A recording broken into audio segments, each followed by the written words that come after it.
Hey, salut tout le monde, ici Guillaume Bareil, mentor pour entrepreneurs modernes.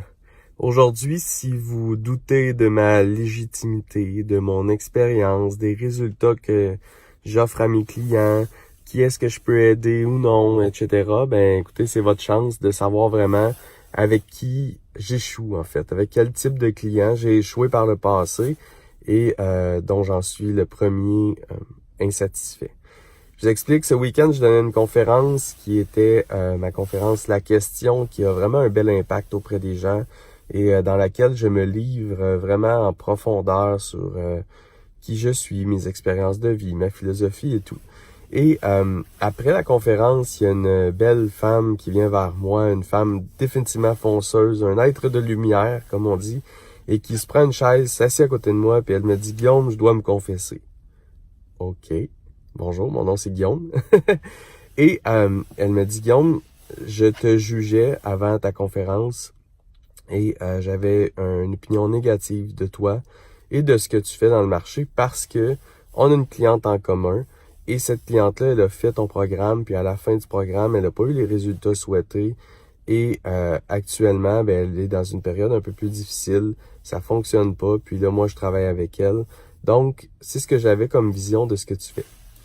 Et ceux qui me connaissent, mes clients, mes amis, les gens qui sont proches de moi, vous savez que je suis un papa poule. Autant pour mes enfants, mes 3 enfants, que pour mes amis, que pour mes clients. Et je vous jure que s'il y a une chose que je veux plus que mes clients, c'est leur réussite. C'est incroyable à quel point je tiens à ce qu'ils réussissent. Quand ils réussissent, je pleure régulièrement, j'ai des frissons, je vis toutes sortes d'émotions. C'est vraiment important pour moi. Et si vous écoutez mon contenu, je parle régulièrement d'authenticité, de vulnérabilité, d'être transparent. Et je me suis dit, parce que cette discussion-là avec cette femme qui m'a livré un message qui, sur le coup, m'a fait mal, mais qui, en fin de compte, me sert, je me suis dit comment est-ce que je peux utiliser cette discussion-là pour aider le plus grand nombre puis m'assurer que ça arrive le moins souvent possible, cette situation, puis vraiment servir le plus grand nombre avec la situation qu'on a vécue ensemble et la discussion douloureuse que j'ai eue et les pensées que j'ai depuis que je me dis, mon Dieu, comment je pourrais revenir en arrière et changer les choses. Donc, je vais vous expliquer avec qui est-ce que j'ai échoué par le passé, quel type de coach consultant que j'ai échoué et qui, idéalement, ben c'est le genre de personne avec qui je ne devrais peut-être pas travailler dans le futur pour être certain de livrer les résultats que je promets avec mon équipe. Donc, comme vous pouvez voir, je prends ma responsabilité au sérieux et surtout, je comprends l'impact que j'ai dans la vie. Tu sais, le côté positif, c'est que actuellement, au moment où on se parle, on a autour de 30 à 40% de taux de réussite avec notre programme dans les 6 mois du programme. Pour moi, un taux de réussite, c'est que les gens qui investissent avec nous obtiennent un retour sur investissement supérieur à ce qu'ils ont investi avec nous pour nous connaître. En plus de toutes les technologies, en plus de toutes les compétences, connaissances et tout qu'ils ont, le retour sur investissement est supérieur à ce qu'ils ont investi. Donc, c'est très positif. Par contre, ça veut dire qu'il y a un 50 à 60%, un 60%, excusez-moi, 70%, qui n'obtiennent pas immédiatement un résultat et qui doivent, de façon autonome, ensuite de ça, continuer à travailler fort pour obtenir leurs résultats. Et à mon avis, c'est correct, étant donné que moi, j'ai passé des années à travailler fort. Mais ceci dit, j'aimerais pas augmenter ce taux-là de réussite énormément et un jour, si on est capable d'être à 100%. Donc, avec qui est-ce que j'ai eu de la difficulté à travailler par le passé et qu'on a moins bien servi ces clients-là? La première des choses, c'est les clients qui ont peu d'expérience.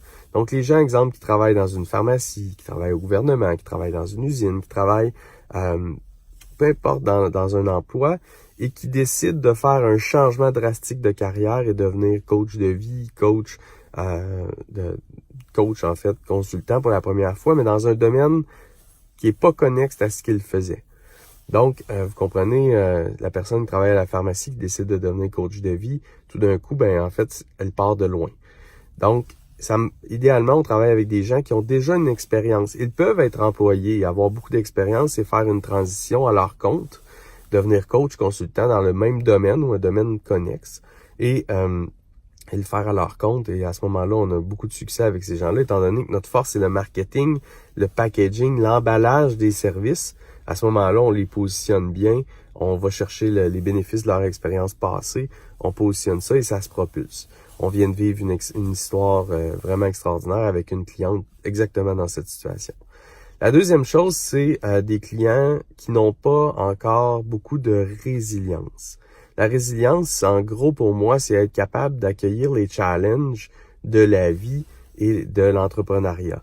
C'est inévitable, on peut pas espérer que être entrepreneur moderne, coach, consultant, être à son compte et espérer qu'il n'y aura pas de défis qui vont venir vers nous, pas de challenge. Il va y en avoir, c'est inévitable. Donc, les clients qui n'ont pas une résilience suffisante pour accueillir ces défis, ces challenges, sans tout remettre en question, évidemment, c'est difficile pour nous de travailler avec ces gens-là. Donc, idéalement, c'est des gens qui ont une expérience assez développée dans le monde des affaires, pas nécessairement à leur compte, mais dans le monde des affaires, pour avoir encaissé une coupe de claques, une coupe de gifles par le passé qui fait qu'ils sont capables d'encaisser et de passer au prochain niveau. Parce que, évidemment, on pousse nos clients à faire des choses qui les sortent dans la zone de confort, qui les challenge énormément. La réaction du marché, des fois, challenge aussi les gens. Donc, ça nous prend des gens qui ont du tchoupa, que j'appelle. Donc, beaucoup de résilience et très fonceurs. Et ensuite de ça, je vous dirais que c'est si les gens offrent une expertise qui n'est pas transformatrice, qui ne fait pas une transformation dans la vie de leurs clients, qui ne règle pas un grand problème. Donc, évidemment, si on est plus dans le développement personnel à proprement dit et qu'on n'est pas capable d'orienter notre promesse vers un résultat majeur dans la vie des gens, c'est plus difficile. Donc, idéalement, on est capable de régler des relations, d'aider les gens avec leurs relations. On est capable d'aider les gens avec le côté plus richesse, donc la carrière, l'entreprise, etc. Ou on est capable d'aider les gens d'un point de vue santé, qui sont les trois grands domaines dans lesquels on transforme la vie des gens, en fait, qui ont vraiment un impact qui est un impact à un moment donné. On se dit quel prix ça a, puis on n'est pas capable, parce qu'on dit ça n'a pas de prix, de changer complètement sa santé, de guérir une maladie, de perdre du poids, ça n'a pas de prix d'éviter le divorce, ça n'a pas de prix d'avoir une entreprise qui nous donne la liberté, etc. Donc, c'est les trois principales raisons pour lesquelles j'échoue avec des clients. Donc, je résume. La première, c'est une personne qui a peu ou pas d'expérience, qui fait une grosse transition de vie et qui doit apprendre vraiment tout le métier au complet. Donc, à ce moment-là, on n'est pas les bonnes personnes pour vous aider. La deuxième chose, c'est des personnes qui n'ont pas beaucoup de résilience, donc qui ont beaucoup de difficulté à accepter les challenges et défis que l'entrepreneuriat envoie vers eux et que ça remet beaucoup en question. Il y a des courbes émotionnelles très variantes à travers le processus.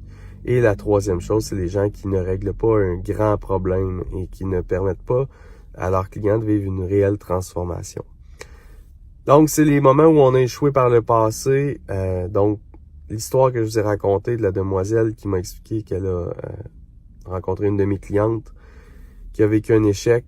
J'ai pas aimé entendre ça. J'aime pas entendre que les clients ont peut-être pas réussi autant que je le souhaite avec mes services.